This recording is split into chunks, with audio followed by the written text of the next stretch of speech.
ভাই তুমি এই কাজটা ভালোই করেছে, মেশিনটা নিয়ে এসেছে, এবার আমি ইনকাম করবো আর ঘর চলে যাবে। হ্যাঁ বোন তুমি কাজ করো, আমি তো আছি তোমার পাশে। আর যদি কিছু লাগে আমাকে অবশ্যই জানাবে। হ্যাঁ ভাইয়া চিন্তা করো না, আমি অবশ্যই জানাবো।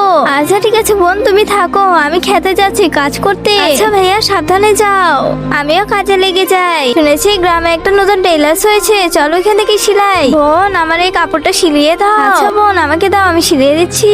বোন কবে কাপড় পাবো আমি?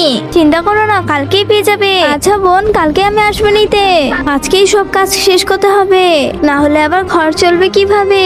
আমার তো খুবই ক্লান্ত লাগছে এখন। বোন আমার কাপড় হয়েছে তো? হ্যাঁ হয়ে গেছে, নাও।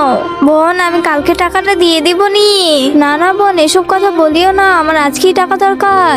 আরে আমার কাছে তো টাকাই নেই। তাহলে কাপড়টা রেখে যাও আর টাকা নিয়ে এসো। কি এত বড় কথা? কোনো টাকাই দিব না তোমাকে।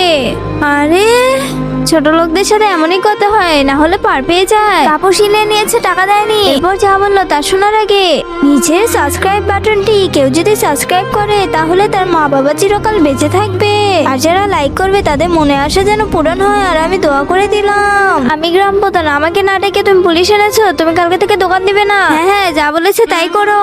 একদম ঠিক আছে। কিন্তু ভাইয়া। আরে বোন চিন্তা করো না, আমরা গরিব তাই তো এমন হবেই।